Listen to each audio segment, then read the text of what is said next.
자, 여러분, 한번 생각해 보세요. 기독론. 오랫동안 신학계의 가장 큰 미스테리 중 하나였죠. 오늘 우리가 파헤쳐 볼 이 해설 자료는 정말 흥미롭습니다.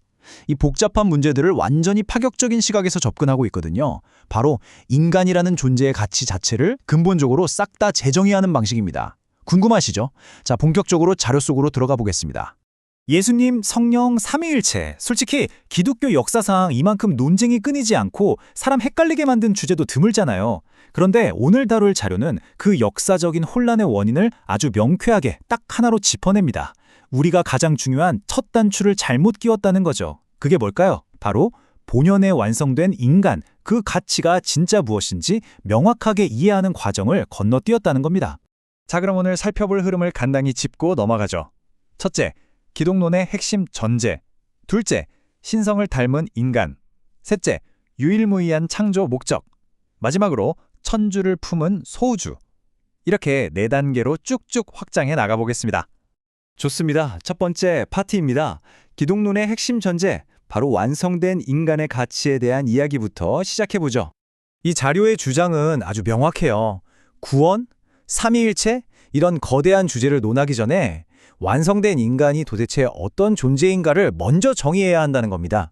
사실 지금까지 기독교 교리가 그토록 엉켜있던 이유도 이 인간 본연의 가치에 대한 확실한 답을 놓쳤기 때문이라는 거죠.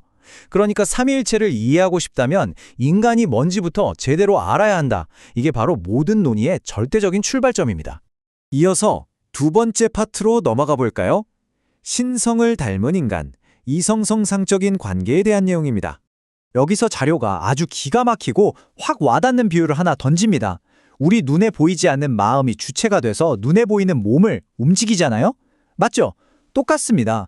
보이지 않는 무형의 하나님은 자신의 속성을 그대로 쏙 빼닮은 눈에 보이는 실체, 즉 인간과 관계를 맺는다는 겁니다. 인간은 결국 보이지 않는 신의 본성을 그대로 담아낸 살아있는 거울 같은 존재라는 뜻이죠. 이 지점에서 아주 중요한 새로운 개념이 등장하는데요. 바로 사위기대입니다. 완성된 인간이 하나님을 중심에 딱 두고 마음과 몸을 하나로 통합할 때 절대 떼지지 않는 단단한 기반이 만들어진다는 겁니다. 이렇게 되면 인간은 단순히 신을 믿는 수준이 아니에요.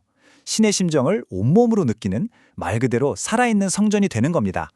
신과 인간이 절대 분리될 수 없는 완벽한 상태, 상상이 가시나요?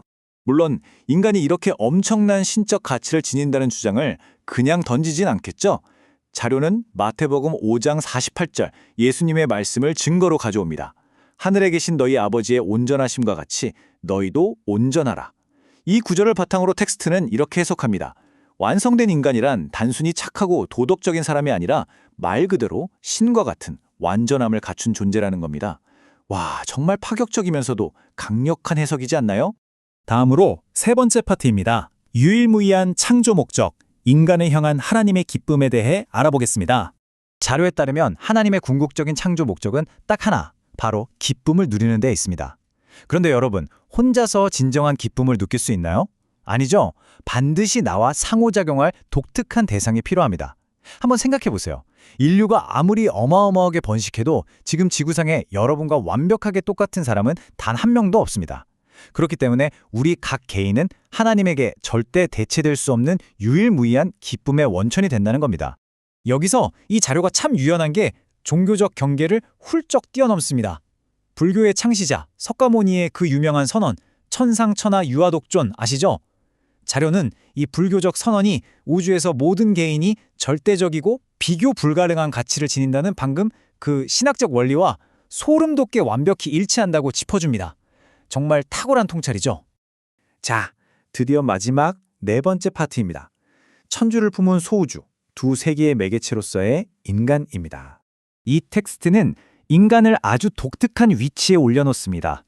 인간만이 보이지 않는 영적 세계를 감각하는 영인체, 그리고 눈에 보이는 물질 세계를 감각하는 육신을 모두 갖춘 유일한 존재라는 겁니다. 그러니까 인간은 영적인 세계와 물질적인 세계를 서로 연결하고 지휘하도록 처음부터 설계된 우주의 가장 필수적이고 중심적인 매개체라는 거죠. 이렇게 인간이 창조 세계의 모든 요소를 자기 안에 싹 다 품고 있기 때문에 이 텍스트는 완성된 인간을 진정한 의미의 소우주라고 부릅니다.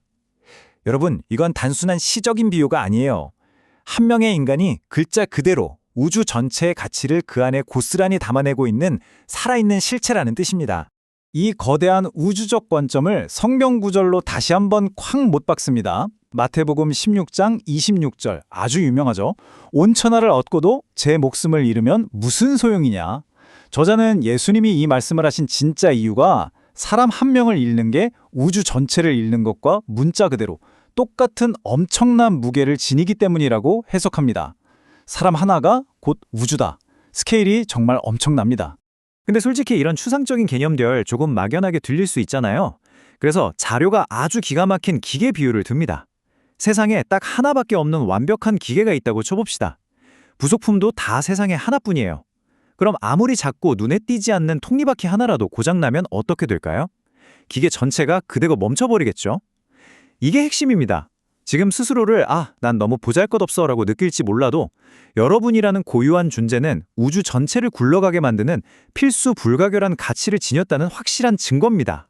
자, 오늘 살펴본 이 흥미로운 자료의 해설을 마무리하면서 여러분께 꼭 질문을 하나 던지고 싶네요. 만약 이 텍스트의 설명이 진짜라면, 그리고 여러분 한 사람 한 사람이 우주에서 절대 대체 불가능한 필수적인 존재라면 말이죠. 이 놀라운 사실이 오늘 여러분 스스로의 가치를 바라보는 시선을 어떻게 바꿔놓을까요? 이 거대한 우주 속에서 인간이 차지하는 의미, 그리고 바로 나 자신의 진짜 의미에 대해 다시 한번 깊게 생각해보는 계기가 되길 바랍니다. 끝까지 함께해 주셔서 감사합니다.